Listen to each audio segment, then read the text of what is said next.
Hey everyone, hope all's well. Before I begin my video, let me just say that the views reflected within it are 100% mine, do not represent the views of people I have worked for, work with, will work for, nor do they reflect any party's views except for myself. The reason I say that is I'm likely going to ruffle some feathers, but I'm doing so with a genuine interest in bettering things. And it's all this topic of bullet graphs, IBCS, data visualization, and just how prescriptive one should be when it comes to visualizing data. So there's a predecessor video to this where I asked some questions, got some great feedback from a number of folks. Thank you very much.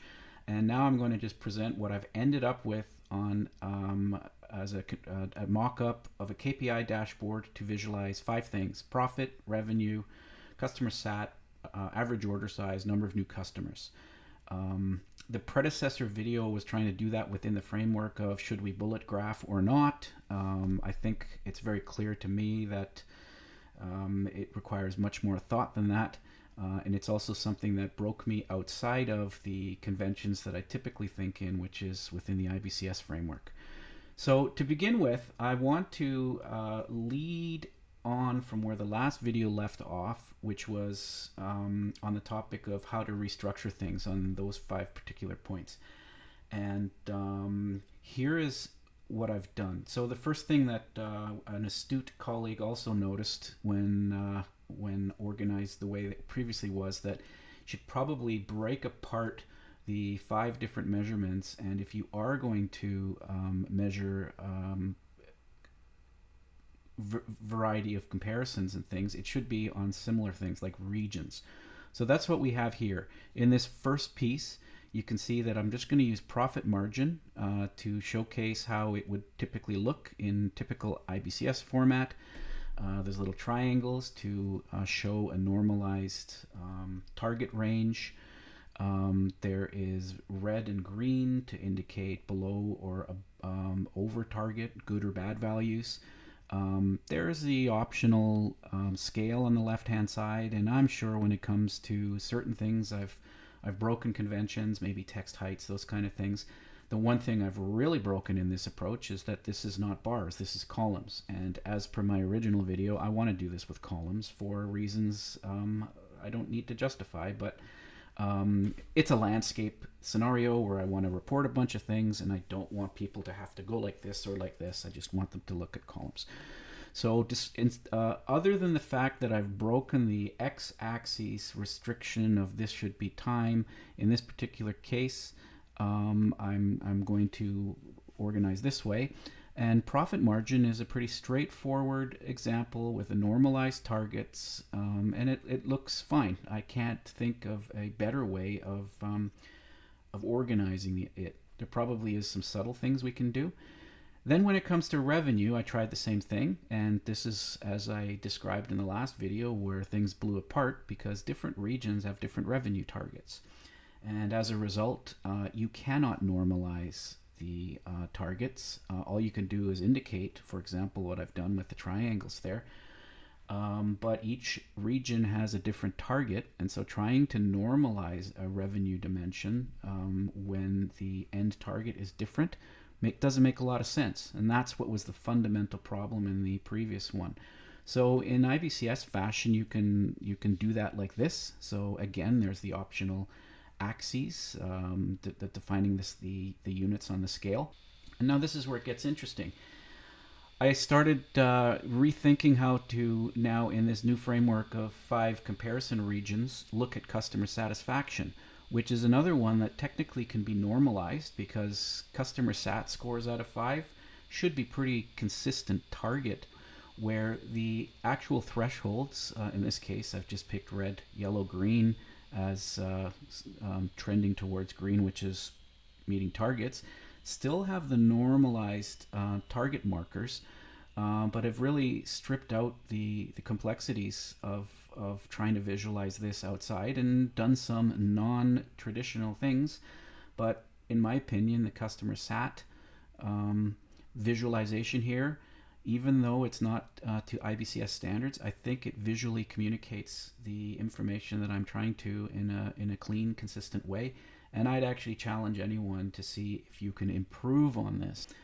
And then just to throw a little bit of extra fuel on the fire, the number of new customers dimension or KPI is also something that I thought, you know what, that's totally fine in my case with a bullet graph.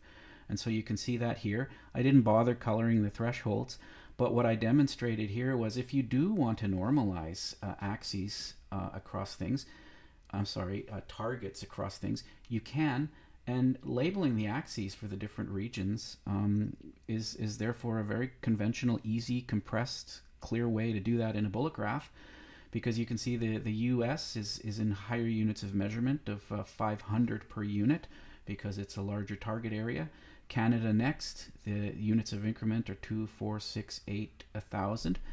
And you can see how that way you can vary the axes, which is what you do when you normalize anything, but attempting to do that across uncommon measurements like profit margin, revenue, customer sat, new customers, and average order size, that makes no sense.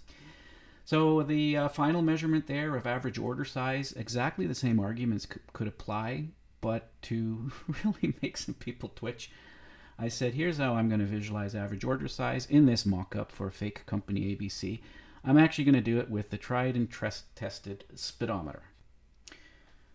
Okay, now the observant among you have noticed that there's a change in audio and a slight background change. And that's because it's a few days later. So as I was completing the video, I got in some dialogues with some well-respected colleagues, and they basically said, you can't do that. And I said, but I just did.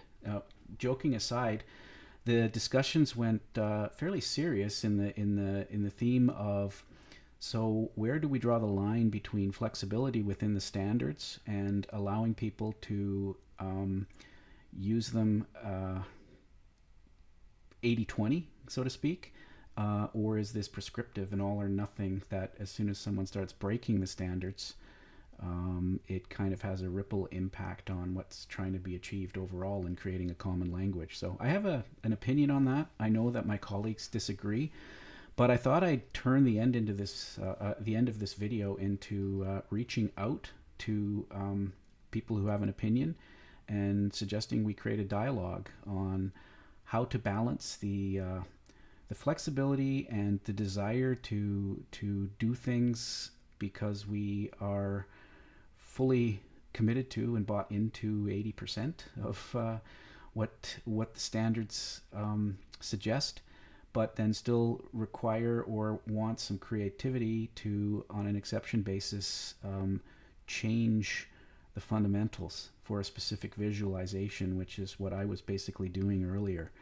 And I don't know what the right answer is. I just know that there's lots of opinions on that, and I would like to use the end of this video to reach out to the IBCS community specifically and suggest and ask if we have a dialogue on that topic at the upcoming IBCS event or in an online forum, or that we have some online discussions to just get to the bottom of this, to help reconcile the 80-20 guys that just want to practice them as guidelines, and the others that say, no, that kind of undermines the whole concept of standards. So I'm not going to state my position. It's probably pretty obvious, but at the same time, I'm respectful of the other folks that have cautioned me on it and would like to get the conversation going. So on that note, thanks for your time, and keep tuned for updates on this topic. If you like this kind of content, I put something out about weekly, so feel free to follow me here on LinkedIn or even connect with me. I'm an open networker. Alternatively, you can follow my company, 4D Solutions, also here on LinkedIn. Or if you prefer to view this stuff outside of the LinkedIn ecosystem, just go to YouTube and search for 4D Academy, and the stuff is put out there in parallel.